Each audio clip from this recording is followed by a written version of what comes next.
How capable are Ukraine's armed forces against Russia's today? Let's take a look.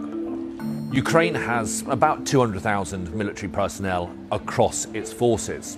That's large, but tiny when compared to Russia, which has around 900,000 regular military personnel.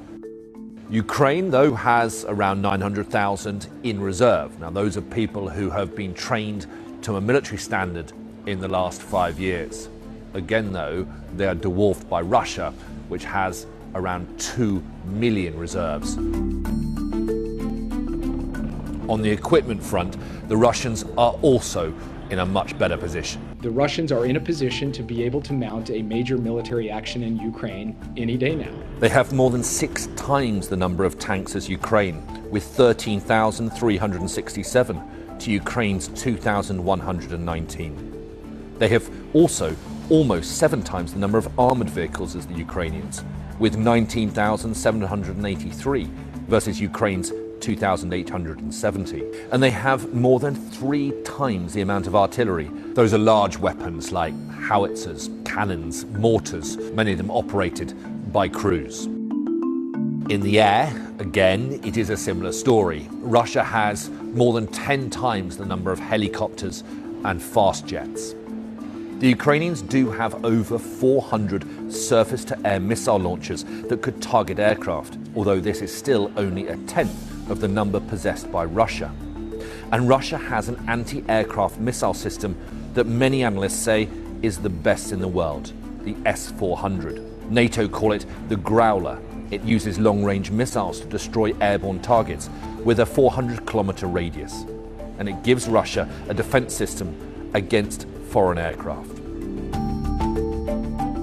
Russia's military dominance over Ukraine is greatest at sea. In 2014, when Russia invaded Crimea, it captured most of the Ukrainian fleet. And so Russia now has 74 warships and 51 submarines.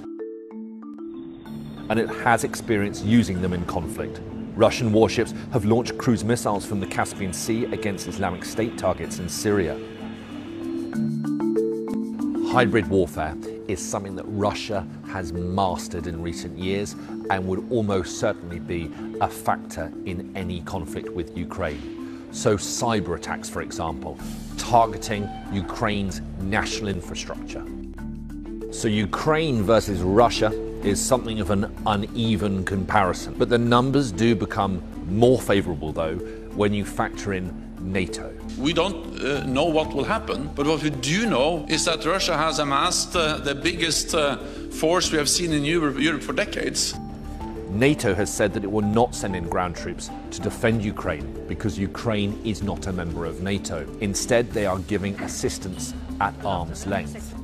But there are around 3.5 million military personnel if you add up all of the NATO member states together.